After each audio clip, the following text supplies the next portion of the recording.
Some people don't hurt you loudly. They don't threaten. They don't demand. They repeat the same comments, the same reactions, the same quiet pressure every time you grow, pause, or change. Most people don't notice this. They just feel drained, confused, slightly smaller than they were before. This isn't intuition failing you. It's pattern recognition trying to wake up. And once you see this, you stop asking, why does this feel wrong, and start asking a far more useful question. What keeps repeating, and why am I still inside it? To understand manipulation, you don't look at words. You look at consistency. Healthy people adapt. Controlling people repeat. They repeat the same concerns, the same doubts about your choices, the same emotional reactions when you assert yourself.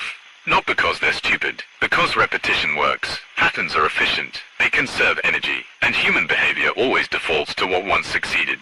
That's why manipulation rarely feels dramatic. It feels familiar, and familiarity is dangerous because the nervous system mistakes it for safety.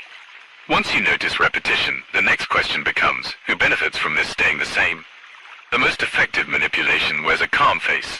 It sounds like, I'm just worried about you. I don't think this is like you. You've changed. Notice the pattern. Your growth triggers discomfort. Their discomfort gets handed back to you. Not through anger, through concern. Control doesn't begin with orders. It begins with monitoring. The moment someone starts tracking your tone, your decisions, your independence, you're no longer being related to. You're being managed. And the more you explain yourself, the more leverage you lose. Manipulative patterns survive on one thing, your emotional participation. When you explain, you invite negotiation. You reveal uncertainty. You confirm they still have access.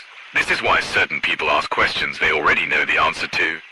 They're not seeking clarity, they're checking influence. The strongest shift isn't confrontation. It's compression, shorter responses, slower reactions, less emotional detail, not cold, clear. And when clarity enters the room, something interesting happens.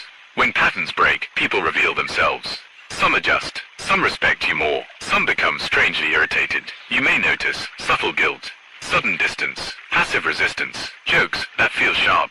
This isn't punishment, it's loss of leverage. People who relied on access to your reactions feel disoriented when that access disappears.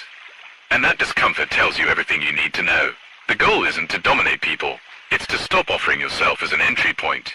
Once you see patterns in others, you stop personalizing behavior. You stop asking, what's wrong with me? And start noticing, what role are they trying to keep me in? This gives you an unfair advantage. Not because you manipulate, but because you're no longer available for manipulation. You don't announce boundaries, you embody them, and people adjust accordingly. Awareness doesn't make you suspicious. It makes you precise. Understanding people isn't about controlling them. It's about recognizing patterns early, before they cost you years. If this helped you see something you couldn't name before, that's not coincidence. This channel exists to help you recognize patterns early, before confusion turns into self-doubt, before quiet pressure becomes control.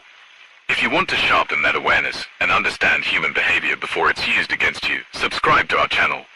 Not for motivation, for clarity. Once you see the pattern, it never stops revealing itself. This is Unsaid Dynamics.